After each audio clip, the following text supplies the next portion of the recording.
how much more confident is Justin than last year at this point? I think he's a lot more confident. I mean, he's gained a lot more weight, a lot more muscle.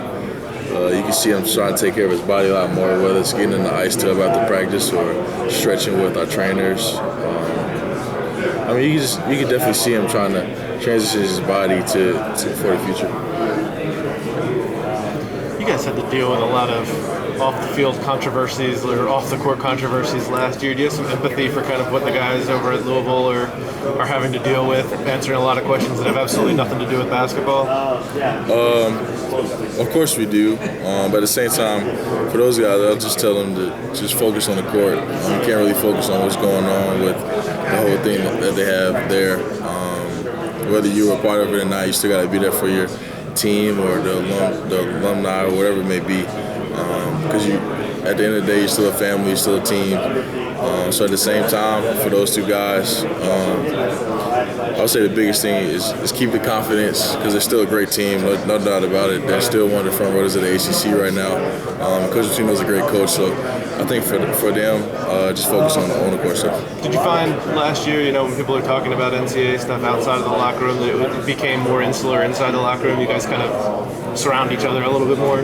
Yeah, I mean, of course. I mean, whether it was with the guys that were accused of whatever it may be, we all stick together. I think the biggest thing for Carolina is that we're a brotherhood no matter what, no matter who's down, we pick them back up. So I just think the biggest thing for like you said, for them should be sticking together and no matter what happens, still be there together because we're still a great team, we still have a great coach, still have a great university. Kennedy, how much of an appreciation do you have for the makeup of this team relative to the average college basketball programs of UNC stature? Not having many upperclassmen, you guys obviously have a good building. I think it's a great opportunity for us because, like you said, for our experience level, our ability to be tougher towards the end of those games. I mean, last year our leadership was there, just to know that how the puzzles to put together all the way. Like I said, us and Florida State probably the most experienced teams in this league. And they're a great team, and so are we. So I just think the best thing for us right now is focusing on the defensive end, better defensive rebounding, or whatever it may be. All on defense, I think that will lead to better offense for us. Do you remember, how mature you were as a freshman, how much of an advantage is it in terms of maturity and university to have a collection of older guys? You're going to be facing teams like Duke that's going to rely on freshmen. Kentucky relies on a lot of freshmen. I think it's a big niche for us because, like you said before, I mean, guys like Justin who are just sophomores still carry themselves like they could be seniors or whatever it may be. So I think for our team, like our younger guys, they carry themselves as if they're older guys because of the people they have surrounding them as far as Coach Rob and Coach Davis and CB and all those guys. Man, I think it's a great opportunity for us and it's a blessing for us to be older in a situation like this and being ranked number one in the country.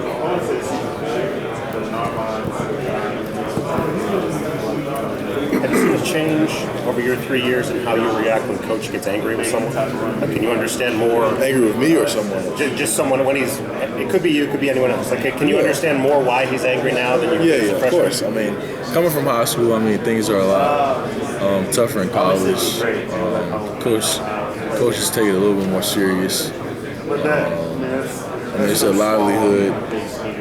It's their job. I mean, it's what they come to do every day. So, I mean, you can definitely tell why he's upset at certain mistakes and him having to repeat himself over and over again, and how that can become frustrating for us. I mean, especially because he looks at us as grown men and able to take care of ourselves right now if we could. So I just think right now, for me, the biggest thing is getting those young guys to understand that he doesn't mean it personal. Don't take it personal. He's just doing his job. He's just trying to get the best out of you as a player. And how is it different when he's angry at someone else and you're watching and when he's angry at you? I think when he's angry at me, he wants me to take it a little bit more personal, just because he knows what I'm capable of. He knows the opportunities I have before me and the team. And opposed to him yelling at the young guys, I mean, it's a learning process for them. Just got to let them know, as a leader, one of the leaders of the team, that like I said before, don't take it personal. He doesn't mean anything by it. He's just trying to teach you and get the best out of you as a player. How long does it take for that understanding to sink in? When did you start realizing that? I started to realize it. I mean, he always says, like, towards the middle of your freshman year that you're not a freshman anymore. You have that experience with the older teammates that you have. I mean, we lead by example as much as we can. Just try to help them understand that, like I said before, you can't take it personally. You can't be upset at coach and he's just doing his job. I mean, you can hate him for a minute or a day or whatever it may be, but he's still going to be a coach. You still got to love him. He's still going to love you the same way. And as leaders, we try to get that by them as much as possible. Not to be a dead horse topic, but where are you in terms of weight, conditioning? You're sick of talking about it. Since the summer, I lost about 15 more pounds. So I'm about 255, 260, around that area. So I'm just trying to stay there for the entire season. Try not to be complacent like I was last year. What do you think happened in the second half? Like I said, just me being complacent and me, I don't know, kind of taking things for granted just because I was so happy that I lost all that weight and then kind of gained like 5 pounds, 10 pounds back. You could definitely tell the big difference in 5 to 10 pounds opposed to me being lighter towards the beginning of the season where I was playing so well, and then you can just see my game drastically fall, numbers fall and all those things. So it was kind of disappointing for me because I know what I'm capable of. I know that I can have that willpower to not eat certain foods or not just whatever it may be. So I think for me this year I'm a lot more mature in that situation. Because I know that my team is counting on me. I'm counting on my team to be there for me and let me know when I'm doing wrong. And I'll do the same for them. Is it more difficult to stay on top of that stuff during the season because of scheduling demands? Yeah, I think so. It's a lot of late nights, a lot of restless nights, a lot of all-nighters or whatever it may be with our schoolwork and whatever it may be. So I just think it's harder, but at the same time, you got to focus on getting better in those situations as far as staying away from those bad foods and getting the proper rest of the meal. What, if anything, have you guys done to kind of adjust to the new shot clock, 5 seconds less? We got a drill in practice called 15-second shot clock, where we have to score as much as we can in 15 seconds as far as 5 and 5. So we're just kind of getting used to that because, I mean, Coach would say, like he said before, he would love for us to get score the ball within the first 15 seconds of the shot clock and everything will be okay. It won't be a big difference between 5 seconds. Kennedy, how do you think you guys feel about the shorter shot clock? Some guys said don't play as much defense. What's your thoughts? No, I would never say that. But I don't think it's really that much of a big difference. Like I said, because we've been doing that drill so often that we're kind of used to now scoring the ball within the first 15, 20 seconds, or whatever it may be. So we got that extra 10 seconds to get more rebounds, whatever it may be, to stay on that offensive end.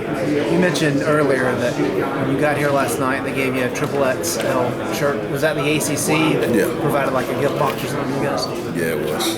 Did you switch it out? I put it on. You can ask Justin about that. I don't have a picture. I could take a picture for you. Sorry to go back to your weight, but how much weight did you lose since last year? About 15 more pounds. Are you still trying to lose more? No. I'm just trying to build my muscle back up now. You look like you lost more than that. How different is your body fat? I'm not sure. I mean, I haven't did that in a You long look time. like you lost more than 50 pounds. No, I think it's about 15. Is it? You're more cut. Yeah.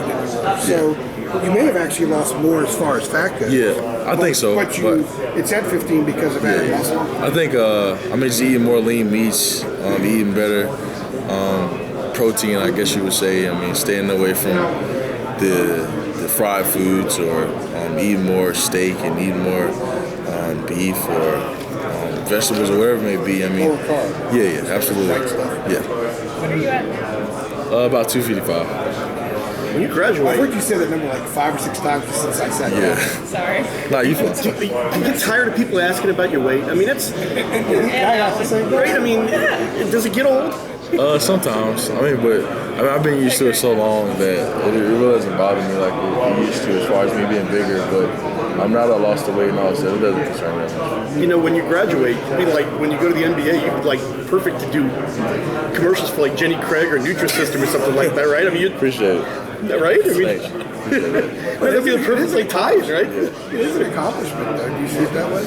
I do. At the same time, I can't focus on that right now. I had to focus on what's best for the team, and that's me having my weight down. Me being there for them throughout the whole season, and no let-ups for me. Because last year I kind of let them down a little bit with me having a bad second half of the season last year. Not bad, but not as good. You guys were right there with Wisconsin. They obviously went on to the championship game. How that experience making the Sweet 16 kind of helped you guys this year? I mean, it helped a lot. Just know that we were there in that situation, and they played in the national championship. That could have been us easily if we just made a couple of adjustments defensively out in LA. So I just think for right now, this team, our main focus is being better defensively, being smarter as far as having those senior leaders and junior leaders on the team. How will Kenny Williams help you? Oh, he'll help. Him and Luke will help us a lot. Yeah. What is Kenny? Obviously, he's a shooter. Yeah. But I would say a couple guys said a couple weeks ago. In fact, Joel said the thing that surprised him the most is how he'll get in the grill in the car. Oh yeah. He's probably. Like somebody asked me earlier who would be the defensive guy on our team to lock down D, and I said it would either be him or Theo because I think they really take pride defensively and not letting your man score. I mean, they're both athletic. They both are pretty good shooters. Kenny a little better shooter, but I think he will help us a lot. What about Luke? Go ahead. Luke. How's Luke going to help you? Luke is big time for us because, I mean, he has the ability to play the 4 spot, stretch 4 for us. He's a big time 3-point shooter. He's a big time scorer. He listens to what coach has to say. I mean, he's big time on the defensive end, so he's going to be good for us all around. Going back to the Wisconsin game, how much does it motivate you more that you weren't 100% in that game, and maybe if you had been, it might have been different? I try not to use that as an excuse. I mean, because I still played the game, so I mean, I wouldn't have been out there if I didn't think I was capable of it. But me not being 100%. I mean, it kind of hurt me a little bit because I know if I was, then it would have probably been a different outcome for our team. As far as me running the floor more, as far as me scoring the ball out more, shooting the ball out better. So I mean, now I'm 100%. I have no excuses. I pray that I won't have any injuries this year. When Coach talks about wanting you to be more explosive around the basket, what exactly does he mean, and how are you coming along in that? I don't think he means as much as dunking the ball, but going to the rim with more purpose and more aggressiveness and finishing the ball over the rim as much as I can. I mean, of course, you would love for me to dunk it, but if not, then finish the ball aggressively and draw those fouls. Are you